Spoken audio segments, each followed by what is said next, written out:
इस्राएल एवं ईरान मध्यरे चलीथिबा उत्तेजना विश्व पई चिंता सृष्टि करिछि। एहारि भितरे सबुठारु बड़ चिंतार विषय हेउछि अशोधित तैल दर वृद्धि। विश्व रे तैल जोगाण उपरे तुरंत कोनोसी प्रभाव पड़िबो नाही, किंतु एहा जोगु तेलर मूल्य वृद्धि पाई पारे। यह भारतीय तैल कंपनी गुड़िकर लाभ को कम करिपारे। तथापि साधारण लोके पेट्रोल एवं डीजेल रो मूल्य रे तुरंत कोनोसी बड़ परिवर्तन देखि पारिबे नाही। एक रिपोर्ट अनुसार भारतर किछि तैल कंपनी रो अधिकारी एने सूचना दैछन्ति।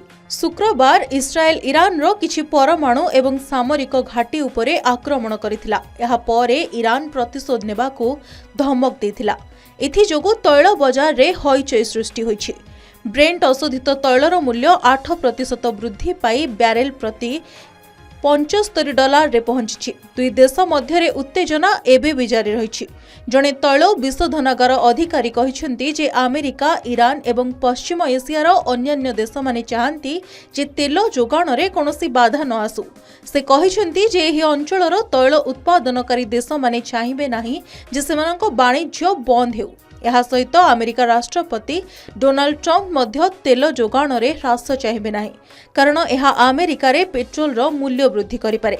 Ratnagiri refinery and petrochemicals limited रो सीईओ एवं पूर्वतन एनसीएल रो मुख्य एमके सुराना कहिसेंति जे भारत एबे अनेक देशरू तेल किणुछि। पूर्व तुलन में पश्चिम एशियारू तेल किणिबा बहुत परिमाण रे ह्रास पाइछि। वर्तमान भारत जेतिकी तेल किणुछि तार प्राय 40% रूस रो आसुछि। सुराना आहुरी मध्य कहिसेंति जे भारत पई सप्लाय करिबा अपेक्षा तैल मूल्यर विपद अधिक गुरुत्वपूर्ण। यह तैल कंपनी गुड़िकर लाभ को प्रभावित करिपारे।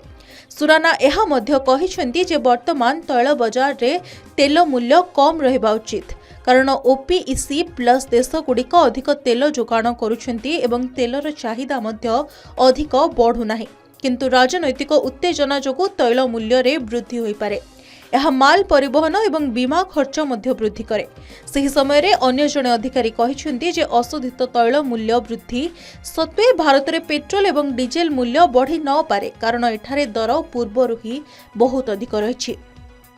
ब्यूरो रिपोर्ट के न्यूज ओडिशा।